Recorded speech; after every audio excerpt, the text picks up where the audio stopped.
Hello friends, आप सभी का मेरे चैनल इन्वायरमेंटल स्टडी में स्वागत है।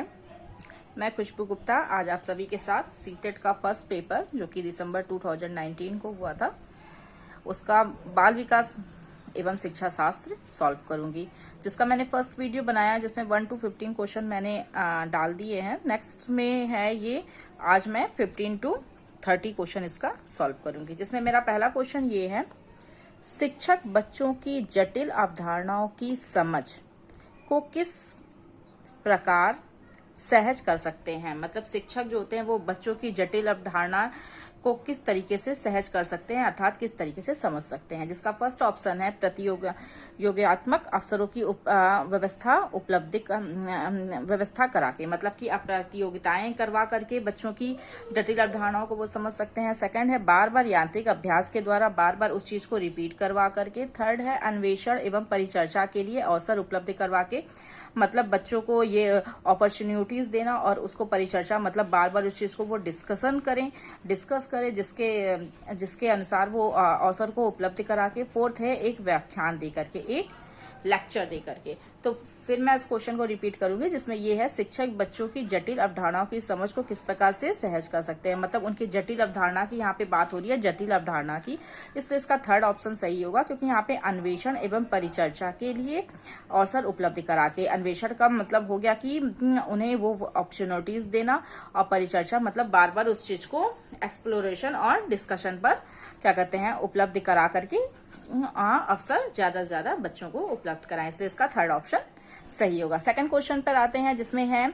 कि एक प्राथमिक विद्यालय की अध्यापिका बच्चों को एक प्रभावशाली समस्या समाधान बनाने के लिए किस प्रकार से प्रोत्साहित करती है। मतलब एक प्राथमिक विद्यालय की प्राइमरी स्कूल की एक टीचर है जो प्रभावशाली समस्या समाधान, बच्चों का एक है कि बच्चे प्रभावशाली तरीके से समस्या का समाधान करने के लिए किस प्रकार से उन्हें मोटिवेट करेंगे या प्रोत्साहित करेंगे। इसमें फर्स्ट ऑप्शन दिया है केवल प्रक्रियात्मक ज्ञान पर बल व महत्व देकर, मतलब कि केवल उनके नॉलेज पे ही ध्यान दिया जा सके। सेकंड है गलत उत्तरों को अस्वीकार करके एवं दंडित करके, अर्थात उनके गलत जो आंसर्स आ रहे हैं उनको स्वीकार कर लेना और उन्हें उस चीज के लिए उन्हें दंड देना, जो कि सही नहीं है। थर्ड है बच्चों को सहजानुभूत अनुमान लगाने के लिए प्रोत्साहित करके तथा उसी पर आधारित विचार मंथन करके, बच्चों को कि बच्चे अपने अनुमान से अपने में डिस्कस करें और अपने गेसेस के अनुसार उस चीज को क्या कहते हैं वो आगे बढ़ें और उस चीज पर वो डिस्कशन करें, विचार मंथन करें, अच्छा डिस्कशन करें, उसके द्वारा उन्हें मोटिवेट करके या प्रोत्साहित करके। फोर्थ है प्रत्येक छोटे कार्य के लिए भौतिक पुरस्कार देना, कि बच्चे जो भी कार्य कर रहे हैं छोटे छोटे उनके लिए क्या कहते हैं उन्हें ज्यादा से ज्यादा पुरस्कार देना, जो कि ये ऑप्शन सही नहीं है, क्योंकि इसका ये मतलब हो जाएगा कि बच्चे को क्या कहते हैं पुरस्कार के लिए ही वो कार्य करेंगे, अर्थात उन्हें हर कार्य के लिए यदि हम पुरस्कार देंगे तो बच्चों का ये जब भी वो उस कार्य को कर लेंगे तो उनके माइंड में ये चीज रहेगा कि हमें अब इस कार्य के लिए पुरस्कार मिलेगा, जो कि सही नहीं है। इसलिए इसका थर्ड ऑप्शन सही होगा, बच्चों को सहजानुभूत अनुमान लगाने पे, कि बच्चे अपना अनुमान उस चीज के प्रति लगाएं, उसके लिए उन्हें मोटिवेट करना अर्थात प्रोत्साहित करना और उसी पर आधारित विचार मंथन करा के और उस चीज पे वो डिस्कस करें। नेक्स्ट क्वेश्चन पे आते हैं, दिया है निम्नलिखित में से कौन सी प्रथाएं सार्थक अधिगम को बढ़ावा देती है। कौन सी है जो सार्थक प्रैक्टिस प्रोमोट को मतलब बढ़ावा देती है, जिसमें है शारीरिक दंड, फर्स्ट है। सेकंड है सहयोगात्मक अधिगम पर्यावरण, थर्ड है सतत एवं समग्र मूल्यांकन, फोर्थ है निरंतर तुलनात्मक मूल्यांकन। शारीरिक दंड से जैसा कि आप जानते हैं कि बच्चों को गलत चार चीजों के लिए उन्हें हमेशा शारीरिक रूप से दंड देना। सेकंड हो जाता है सहयोगात्मक अधिगम पर्यावरण, मतलब ऐसा पर्यावरण को हमको डिफाइन करना या ऐसा वातावरण बनाना जिसमें बच्चों को एक दूसरे के प्रति सहयोग के द्वारा अधिगम करें, मतलब सहायता के द्वारा वो सीखे। थर्ड है सतर्क एवं समग्र मूल्यांकन, बच्चे हर चीजों के लिए सतर्क रहें और वो समग्र रूप से मूल्यांकन करते रहे और हर चीजों को वो कंटिन्यू हर चीजों को सीखते रहें और अपना मूल्यांकन वो स्वयं कर सकें। निरंतर तुलनात्मक मूल्यांकन करना, बच्चों में निरंतर तुलनात्मक मूल्यांकन का होता है कि एक बच्चे का दूसरे बच्चे से मूल्यांकन करते रहना, जो कि सही नहीं है, इसमें बच्चों में हीन भावना जागृत होती है। इसलिए इसका सेकंड ऑप्शन जो होगा संयोगात्मक अधिगम पर्यावरण और सतत समग्र मूल्यांकन सही होगा। नेक्स्ट क्वेश्चन पे हम आते हैं, जो दिया हुआ है मेरा कि निम्नलिखित में से कौन सा विकास का सिद्धांत नहीं है? इसमें 4 ऑप्शन दिए गए हैं इस क्वेश्चन में कि विकास का सिद्धांत जो नहीं है। विकास परिपक्व होता है। विकास क्या होते हैं? परिपक्व होता है, मतलब विकास। सेकंड होता है विकास आनुवांशिकता एवं पर्यावरण दोनों के द्वारा प्रभावित होता है। विकास जो होता है वो आनुवांशिकता मतलब और पर्यावरण दोनों के पर आश्रित होता है, या कह सकते हैं कि प्रभावित होता है।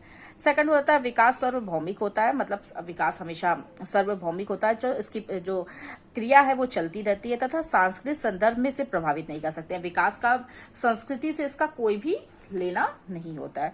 फोर्थ है विकास जीवन पर्यंत होता है। विकास जो होता है जीवन भर चलने वाली एक प्रक्रिया है। जबकि हम जानते हैं कि विकास के बारे में हम जानते हैं कि विकास एक सार्वभौमिक प्रक्रिया है, और क्या कहते हैं इसका संस्कृति के संदर्भ में इसका संस्कृति से किसी भी प्रकार का कोई लेना नहीं है, इसलिए इसका थर्ड ऑप्शन सही होगा। नेक्स्ट क्वेश्चन पे हम आते हैं जिसमें दिया हुआ है व्यक्तिगत भिन्नताओं का प्राथमिक कारण क्या है? व्यक्तिगत भिन्नता, जो कि हम और आप जानते हैं कि व्यक्तिगत भिन्नता से मेरा तात्पर्य ऐसी भिन्नता से होता है जो एक व्यक्ति को दूसरे व्यक्ति से अलग बनाता है, उसको ही हम व्यक्तिगत भिन्नताएं कहते हैं। इसका प्राथमिक कारण यहाँ पे पूछा गया है, तो फर्स्ट है इसका जन्मजात विशेषताएं, मतलब बच्चों को जो जन्म से विशेषताएं मिलती हैं। सेकंड होता है पर्यावरण प्रभाव, पर्यावरण में रह के वातावरण में रह के उसका जो प्रभाव पड़ता है उसके आधार पे उनमें भिन्नता। थर्ड होता है आनुवांशिकता और पर्यावरण के बीच जटिल पारस्परिक क्रिया। आनुवांशिकता और पर्यावरण इन्वायरमेंट के बीच एक जटिल पारस्परिक क्रिया, इन बीच दोनों के बीचों में जो संबंध होता है उसमें जो व्यक्तिगत भिन्नताएं होती हैं उसके आधार पे। फोर्थ है लोगों के द्वारा माता पिता से प्राप्त आनुवांशिक संकेत पद्धति, मतलब कोड, मतलब जो भी बच्चों को उनके माता पिता के अनुसार जो भी आनुवांशिक रूप से चीजें मिलती हैं, जैसे कि हम कह सकते हैं कि बच्चों के बहुत सारे माता पिता की जिनकी हाइट कम होती है, बच्चों में भी उन बच्चों की हाइट कम जाती है, या फिर किसी तरीके का कोई भी प्रॉब्लम होती है या बीमारियां, तो वो चीजें बच्चों में भी आ जाती हैं। तो इसको हम आनुवांशिकता लोगों के द्वारा माता पिता से प्राप्त आनुवांशिक संकेत में आएगा, जिसका हो जाता है थर्ड ऑप्शन सही होगा, क्योंकि व्यक्तिगत भिन्नता का जो प्राथमिक कारण होता है वो आनुवांशिकता और पर्यावरण के बीच जटिल पारस्परिक क्रिया होता है। आनुवांशिकता और पर्यावरण के बीच, वातावरण के बीच जो जटिल पारस्परिक क्रिया होती है वो व्यक्तिगत भिन्नता का प्राथमिक उद्देश्य होता है या प्राथमिक कारण होता है। निम्नलिखित नेक्स्ट क्वेश्चन पे आते हैं जिसमें लिखा हुआ है कि निम्नलिखित में से कौन सा द्वितीयक समाजीकरण एजेंसी का उदाहरण है? द्वितीयक समाजीकरण एजेंसी का उदाहरण है जिसमें परिवार और मीडिया, विद्यालय एवं मीडिया, मीडिया एवं पास पड़ोस, परिवार एवं पास पड़ोस। जबकि हम जानते हैं कि प्राथमिक जो होता है वो हमारा परिवार होता है, और द्वितीयक जो होता है वो विद्यालय होता है, जिसमें बच्चे क्या करते हैं ज्ञान प्राप्त करते हैं। क्योंकि सबसे पहले जब बच्चा जन्म लेता है तो वो अपने जो भी गुणों को प्राप्त करता है वो अपने माता से ही वो सीखता है। उसकी माता ही पहली उसकी शिक्षिका कहलाती है, और क्या कहते हैं घर पे ही रह करके वो अपने परिवार में ही रह के चीजों को सीखता है। जब वो ये उसका प्राथमिक कारक के अंतर्गत आता है। जब वह द्वितीयक समाजीकरण एजेंसी की हम बात करें, अर्थात वो समाज में प्रवेश कर रहा है, तो वह सबसे पहले द्वितीयक की बात करेंगे तो वह सबसे पहले विद्यालय में जाएगा, विद्यालय में रह के वो अपना विकास करेगा। सेकंड होता है कि मीडिया के अंतर्गत, क्योंकि समाजीकरण की हम बात कर रहे हैं इसलिए मीडिया भी इसका आंसर होगा, अर्थात इसका सेकंड ऑप्शन जो होगा विद्यालय एवं मीडिया होगा। नेक्स्ट क्वेश्चन पे आते हैं जिसमें लिखा हुआ है निम्नलिखित अवधि में से किसमें शारीरिक वृद्धि एवं विकास की तीव्र गति से घटित होती है? मतलब कौन सी में शारीरिक वृद्धि और विकास की तीव्र गति से घटित होती है? मतलब 4 अवस्थाएं जो होती हैं वो हम जानते हैं कि शैशवा, बाल्या, किशोरा एवं प्रौढ़ावस्था। तो इन चारों अवस्थाओं में से ये पूछना चाह रहा है कि शारीरिक वृद्धि, जो शरीर में जो वृद्धियां होती हैं, जो शरीर की जैसे लंबाई चौड़ाई में जो वृद्धि होती है, और विकास जो बच्चों का विकास होता है वो तीव्र गति से कौन सी अवस्था में घटित होती है, कौन सी अवस्था में इसका जो गति होता है वो तीव्र होता है? जिसका फर्स्ट ऑप्शन दिया हुआ है प्राथमिक बाल्यावस्था एवं मध्य बाल्यावस्था। सेकंड है मध्य बाल्यावस्था एवं किशोरावस्था। थर्ड होता है किशोरावस्था एवं वयस्कता मतलब प्रौढ़ावस्था। शैशवावस्था। फोर्थ है शैशवावस्था एवं प्रारंभिक बाल्यावस्था।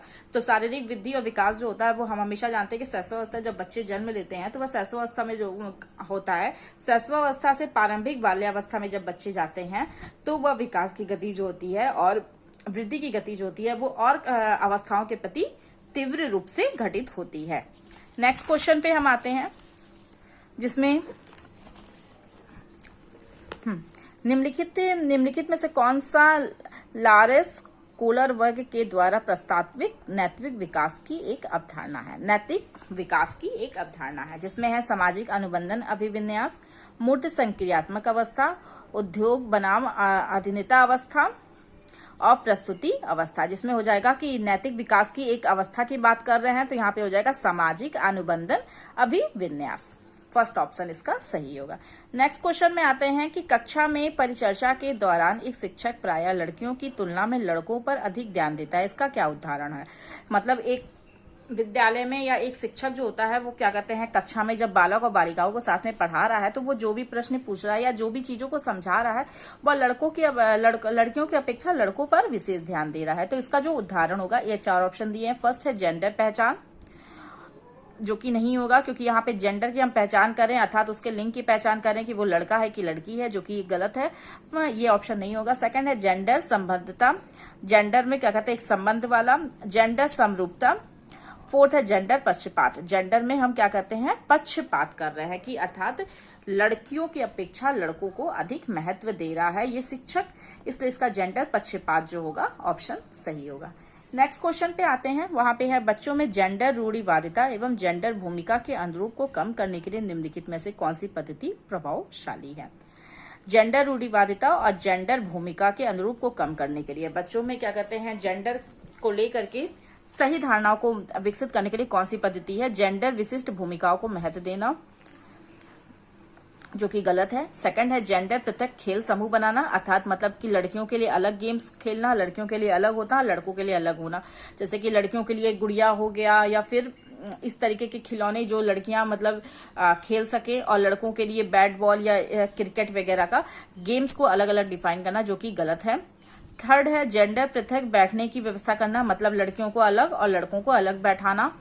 फोर्थ है जेंडर पक्षपात के बारे में परिचर्चा करना, अर्थात जेंडर के रूप में जो भी जेंडर के बारे में उस चीज टॉपिक पे बच्चों से परिचर्चा करना, डिस्कस करना और उन्हें उस चीज को समझाना, जो कि इसका फोर्थ ऑप्शन जो होगा वो सही होगा।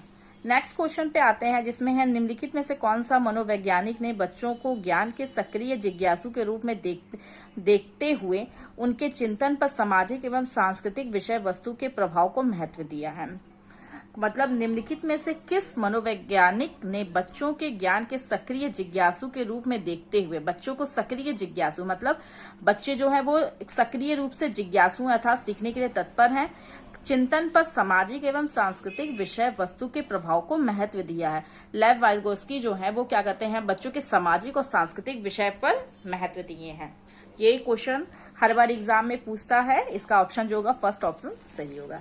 नेक्स्ट क्वेश्चन है जिसमें हम आते हैं भाषा के अर्जन एवं विकास के लिए सर्वाधिक संवेदनशील अवधि कौन सी है? भाषा और अर्जन एवं भाषा के अर्जन एवं विकास के लिए, मतलब भाषा को सीखने के लिए और उसको डेवलप करने के लिए, उसके विकास के लिए कौन सी संवेदनशील अवधि है? प्रारंभिक बाल्यावस्था जो होती है वो एक संवेदनशील अवधि है। नेक्स्ट क्वेश्चन पे जब आएंगे, बच्चों को संकेत देना तथा आवश्यकता पड़ने पर सहयोग प्रदान करना, निम्नलिखित में से किसका उदाहरण है? बच्चों को किसी कार्य को करने के लिए उसे संकेत देना और आवश्यकता पड़ने पर उन बच्चों का मतलब आवश्यकता पड़ने पर बच्चों को सहयोग प्रदान करना, निम्नलिखित में से किसका है? अनुबंधन, मॉडलिंग, ढांचा या प्रबलन? तो इसका आंसर होगा ढांचा, क्योंकि एक ढांचा के रूप में ही आप यहाँ पे इसको सहयोग प्रदान कर रहे हैं, इसलिए इसका थर्ड ऑप्शन सही होगा। नेक्स्ट क्वेश्चन पे आएंगे जिसमें है निम्नलिखित व्यवहारों में से कौन सा जीन पियाजे के द्वारा प्रस्तावित मूर्त संक्रियात्मक अवस्था को विशेषित करता है? जबकि हम जानते हैं कि जीन पियाजे जो होते हैं 4 अवस्थाओं को डिफाइन किए गए हैं, जिसमें से ये मूर्त संक्रियात्मक अवस्था की यहाँ पे हम बात कर रहे हैं, जिसमें फर्स्ट ऑप्शन है संरक्षण एवं कक्षा में समावेशन, संरक्षण करना और कक्षा में समावेशन करना। सेकंड होता है स्थगित अनुकरण एवं पदार्थ का स्वयं स्थापित करना। थर्ड है प्रतिक्रियात्मक खेल और विचारों के अनुक्रमणिकता, मतलब विचारों का अदल बदल होना। फोर्थ होता है कि परिकल्पित निगम तर्क और असाधात्मक विचार पर बल देना। तो यहाँ पे हम मूर्त संक्रियात्मक अवस्था की बात कर रहे हैं, इसलिए इसका फर्स्ट ऑप्शन जो सही होगा क्या कहते हैं? संरक्षण एवं कक्षा में समावेशन को स्थापित करना। नेक्स्ट क्वेश्चन पे आते हैं जिसमें है बच्चों के संज्ञानात्मक विकास के संदर्भ में निम्नलिखित में से कौन सा पियाजे की संरचना है? यहाँ पे हम बात कर रहे हैं पियाजे की संरचना में संज्ञानात्मक विकास के संदर्भ में बात की जा रही है। तो इसमें जो 4 ऑप्शन दिए गए हैं, अवलोकन, अधिगम, अनुबंधन, प्रबलन और स्कीमा, जबकि हम जानते हैं कि पियाजे की संरचना जो होती है वो स्कीमा पर डिपेंड होती है। ये भी बहुत ही इंपॉर्टेंट क्वेश्चन है और कई बार एग्जाम में पूछा गया है। नेक्स्ट क्वेश्चन पे आते हैं जिसमें होते हैं जिगसा पहेली को करते समय 5 वर्ष की नजमा स्वयं से कहती है कि नीला टुकड़ा कहाँ है? नहीं, यह वाला नहीं, गाढ़े रंग वाला जिसमें यह जूता पूरा बन जाए। इस प्रकार की वार्ता को वाइगोस्की किस प्रकार से संबोधित करते हैं? जहां पे इस क्वेश्चन में ये दिखा रहा है कि नजमा जो है वो 5 वर्ष की है और वो पहेली को जो होती है वो सॉल्व कर रही है, अर्थात उस पहेली को कर रही है और उस पहेली में वो अपने आप से ही क्वेश्चन ये कर रही है कि नीला टुकड़ा कहाँ है? नहीं, यह वाला नहीं है, गाढ़े रंग वाला जिससे यह जूता पूरा बन जाए। तो ये जो होती है, इसमें ये वाइगोस्की जो पूछ रहे हैं कि ये किस प्रकार की वार्ता कर रही है, जिसमें हो जाता है फर्स्ट होता है जोर से बोलना ऑप्शन, सेकंड हो जाता है ढांचा, थर्ड होता है आत्म केंद्रीय वार्ता, फोर्थ होता है व्यक्तिगत वार्ता। इसका जो होगा वो फोर्थ ऑप्शन सही होगा, व्यक्तिगत वार्ता, क्योंकि यहाँ पे नजमा जो होती है वो अपने आप से बातें कर रही है, इसलिए व्यक्तिगत वार्ता जो होगा इसका ऑप्शन सही होगा।